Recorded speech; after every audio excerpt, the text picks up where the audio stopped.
Match of the night. Nomad Super 32 finals are here. We're going to end with a big one. The number one 106-pounder in the country, Corey Land from Alabama, against the number one overall junior high wrestler in the country, Mason Gibson of Forest Hills, PA. Corey Land has proven it over and over again to become your number one guy in the country at 106 pounds. He won NHSCAs. He won the Greco World Team spot and also had a terrific performance in the freestyle portion of Akron. Mason Gibson, the number one up-and-comer, though. I have been tremendously impressed with Mason Gibson all weekend, not only with him in terms of his wrestling, but clearly the impact that he's had. You know, Super 32, the middle school portion, has a ton of hammers, and they all came over and watched Mason's semifinal, and we're all going crazy when he won. So clearly, special young man that's going to be joining his older brother, Eric, at Forest Hills next year. Yeah, 8th grader, almost a Colt following already, a wrap arm single there, has it shelved, and can't quite get the finish. But Mason Gibson, part of a overall great up-and-coming group. And there's a shot and re-attack by Gibson. Can't finish again. But Forest Hills has a tremendous up-and-coming program. His brother Eric Gibson was 3rd or 4th in the state ankle pick from an underhook. And you can tell how varied his attacks are already. He's not a guy that goes out there with one or two things. He's shown a variety of things already. And that's something that certainly affects a lot of middle school kids is they have, you know, a swing single or something that they hit frequently, but it's just that maybe they're a better athlete or maybe they're more mature or maybe, you know, Mason Gibson's kind of the whole package here. And Corey Land, to be able to do that on a guy who, number one, Corey Land, you know, ironclad, their guys are hard-nosed, right? He's going to have to battle for 6 minutes here. But to come out and smoothly finish like that on a Greco World Team member and now maybe even get a turn on the edge with these college out-of-bounds rules.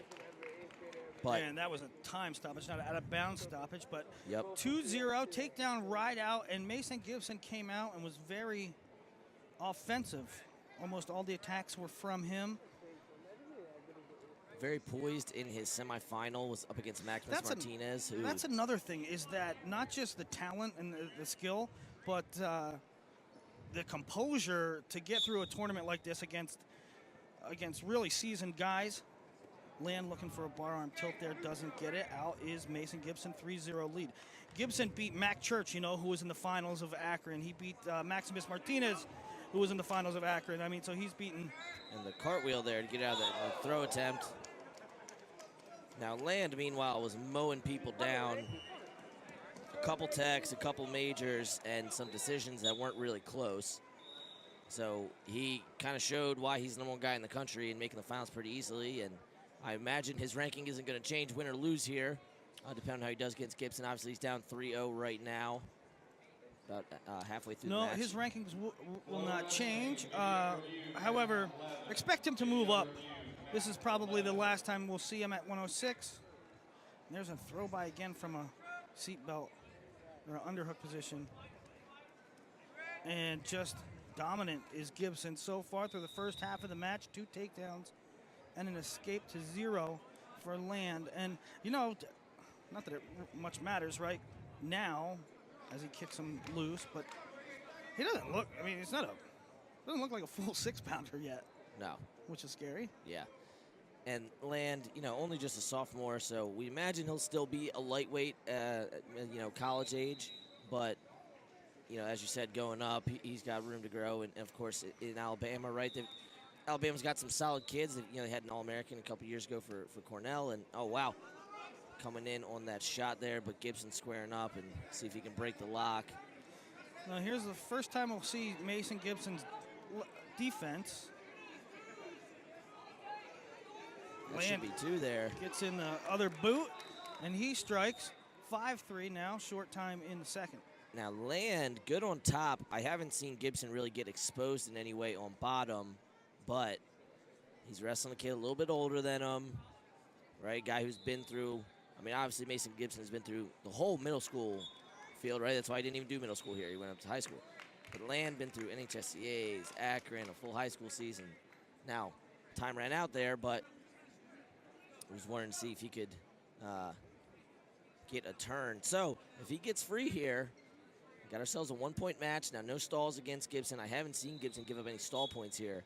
So Land's going to need to get out and get a takedown to finish the comeback here. Gibson, remember, in the first period did have a turn working, so probably see him attempt to get something going, but Land to his feet and out pretty quickly. 5-4, 145 to go. Now, Land came in with a point to prove here. You know, he, you could almost argue he's number one. Like Keegan O'Toole said, I was number one because the guy moved up or because the guy graduated, which is what happened with Steve-O. So Land came here with a point to prove. He was only number 37 on the sophomore big board. Wasn't happy with that. So a Super 32 belt would show that these boys from Alabama can do something. And obviously there was a guy from Alabama last year in the finals in San Latona who he is a very big fan of, that he emulates. Right, and for Gibson, I believe looking to become only the second 8th grader to ever win Super 32. Ryan Crookham was the first. Ryan Crookham 2 years ago at 113. There have been a couple others in the finals. Spencer Lee was in the final as an 8th grader.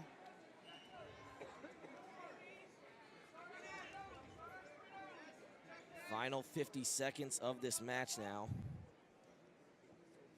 And it's impressive how effective Gibson is at just a young age at that underhook. You can see that there's power there.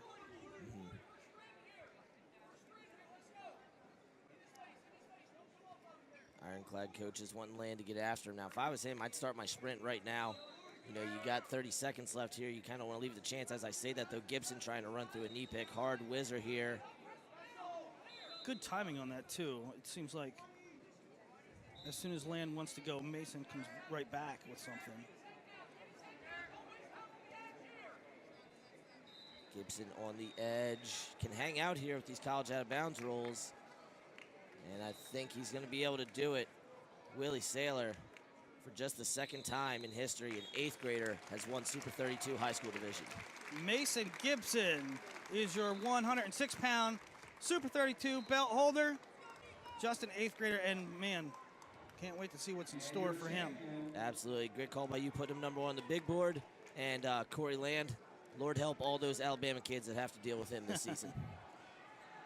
Yeah, no shame there. I mean, Mason Gibson's a phenom, and Corey Land is just fine. You know, I don't think that deteriorates or marginalizes his prospect, you know, going forward. Honestly, he's torched everybody else. You think about the fields at 106 the last few years.